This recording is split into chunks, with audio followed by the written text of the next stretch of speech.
constantly processing trauma. That's going to be the topic of this episode of Chi Life.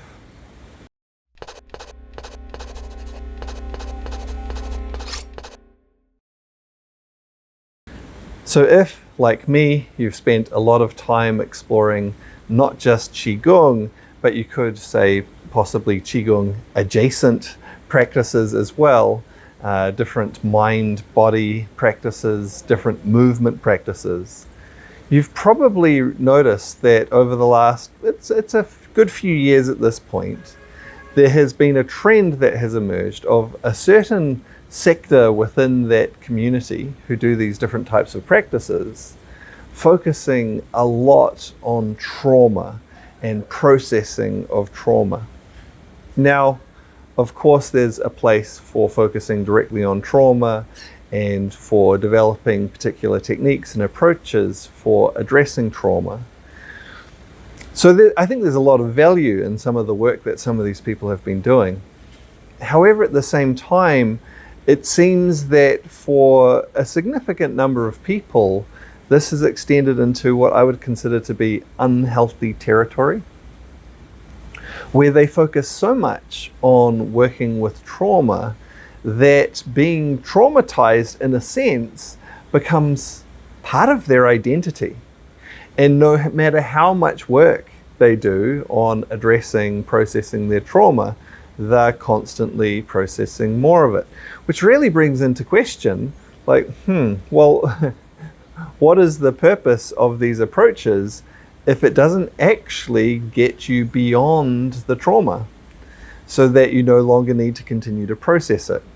Now, again, I do think there is validity and value in what many of these people have been doing, what they've been working on. It's just like anything. There can be a healthy application of something, and then when you take it too far, that same thing can become unhealthy. And, at a certain point, you need to be able to move past trauma, and continuing to focus directly on it ceases to be useful. At a certain point, you need to focus not on what it is that you're trying to overcome, but on how it is that you would like to become, the direction that you want to head in, rather than what it is you're trying to get away from. This is something I often refer to as a towards or an away orientation. And I'm not going to get into too much detail on that here, but it's a powerful principle to understand that there's so much power in focusing on what we want to go towards rather than what it is we're trying to get away from. It is exponentially more powerful and effective in our lives and in different practices to focus on what it is we want rather than what it is that we don't want. And in the case of some of these trauma-focused practices, when it's taken too far, people end up focusing so much on the trauma itself that becomes their towards orientation. They end up reigniting, stirring up the trauma, and they get stuck in a perpetual loop of processing that trauma rather than truly healing from it and moving beyond it. I guess as an analogy, I'll tell a little story. I often do that in these vlogs, of an injury I once had. So it was a trauma, it was a physical trauma of sorts. And this was from a blunt impact. And it was on my leg, and it opened up a nasty little wound on my leg.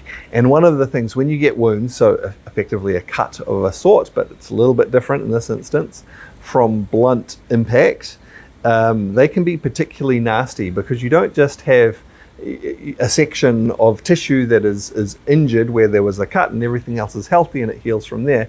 What you get is, yes, the tissue has burst open, but a lot of the tissue immediately surrounding where there's the cut is also damaged because of the blunt impact. So you don't just have a nice clean cut to heal up. So anyway, this one was quite nasty. I won't go into how I got it. It was just a silly little experience. But it was a nasty wound, and it ended up getting infected. And I ended up having to have a number of different pretty high-powered antibiotics in order to fully resolve it. And I ended up, needing to go in to have it attended to by doctors multiple times and so on, because it was quite nasty. And it was quite interesting.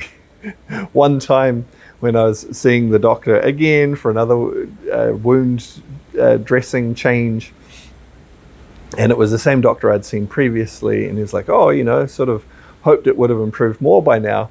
And I did make a comment that, it's not really that surprising that it was in the state it was on that particular visit, because the visit immediately before that, he'd been digging around all in it with his medical instruments. And I'm not suggesting he was doing the wrong thing at that point. He was digging around looking for tissue that might need to be removed and so on. And so I don't think he was doing the wrong thing.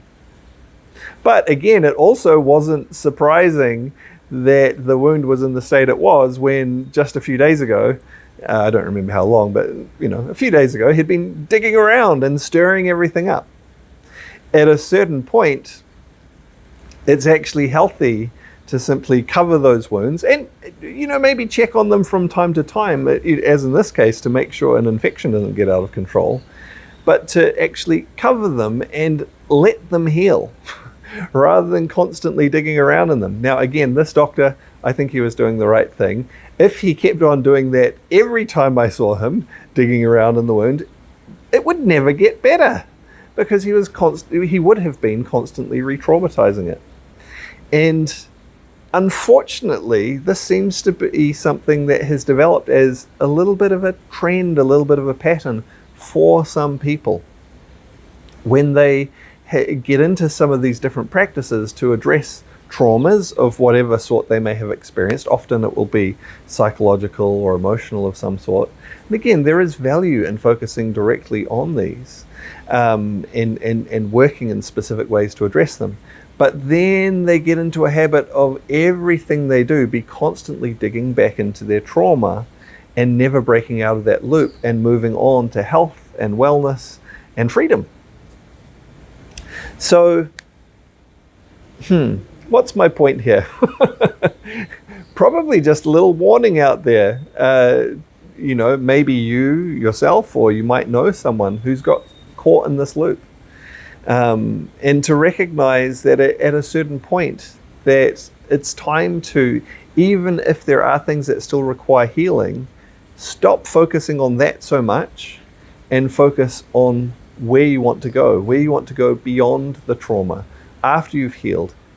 And that in itself can be very powerful in allowing that healing to take place.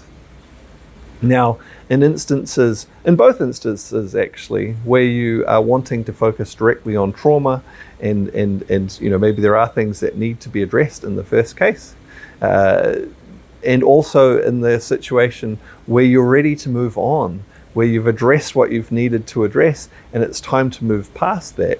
Qigong has, of course, a whole range of really powerful tools that can help with that. The way that Qigong works with both the mind and the body, connected with the breath, can help us to access things in a way that we may not be able to do as effectively using other approaches. Its holistic nature, the way it brings everything together, can be very powerful, again, either in dealing with trauma in the first instance to help us to process that, or in moving on towards greater health and well-being when the time is right for that. All right, that's the vlog for today. I hope you've enjoyed it. I look forward to seeing you on another one soon.